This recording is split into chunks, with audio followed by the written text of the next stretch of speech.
понять, что произошла смена реальности. Сейчас это еще называют эффект Манделы. Первый раз для меня самая заметная смена реальности произошла лет 15 назад. Как-то в детстве мне захотелось попасть в какую-нибудь сказочную реальность. И через время я узнал, что существует остров Мадагаскар. Чего не смеяться, мне самому смешно.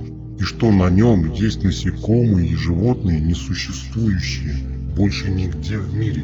Я думал, это какой-то маленький остров. Посмотрел на карте и был шокирован, что это слишком большой остров, который я просто не мог не заметить. Я с детства мечтал быть капитаном корабля и хоть как-то изучал моря, материки, острова и остров Мадагаскар я просто никогда не видел. То есть я жил в реальности, в которой этого острова не существует, которого не было ни на одной карте, не было даже такого слова Мадагаскар. Теперь, когда я живу в реальности, где этот остров есть, естественно, и на картах он существует только в этой реальности. Теперь невозможно доказать, что когда-то я был в той реальности, где не было этого острова. Как еще понять, что реальность сменилась? Я лично это понимаю, даже не увидев еще. Реальность меняется на глазах. Достаточно подумать о чем-то и просто моргнуть. И вначале мысленно, а затем физически ты находишься уже в ней. Создается же она с бокового зрения, или сказать с периферического. Ты начинаешь замечать появление каких-либо объектов или пропажу. Это деревья или какие-то строения.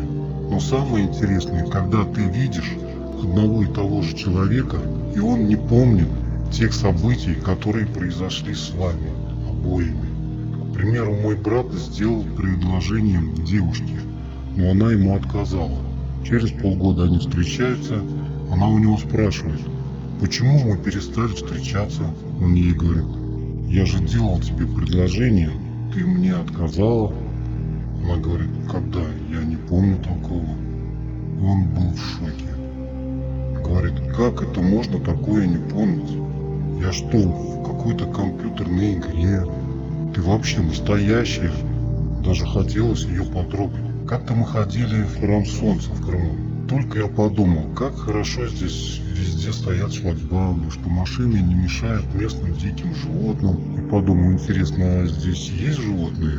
И сразу же погрузился в реальность. Возвращаясь оттуда, мы увидели 3 оленей в 5 метрах. Это было очень запоминающее зрелище. То есть типа подумал о нем, и вот он, легок на помине. Я рассказывал об этом всем.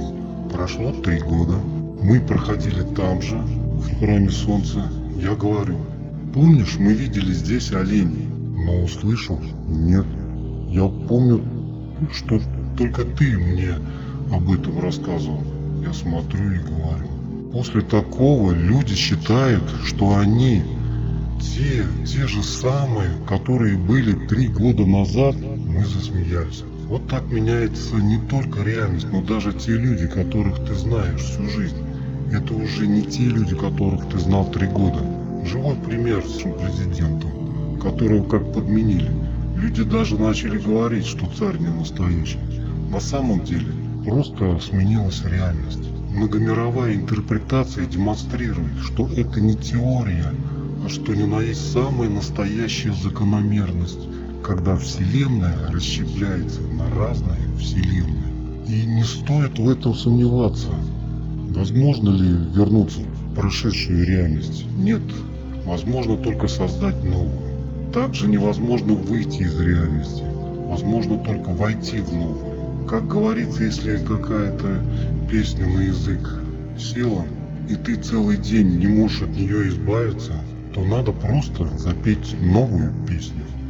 Также и переходить можно только в новую реальность. К сожалению, на сегодняшний день такие правила. Для доказательства, если хочешь узнать побольше об этом, напиши в поисковике в интернете «Эффект Манделы». Там почитаешь много всяких таких случаев. В следующем фильме поговорим. Мысленная телепортация, воспоминания, память места.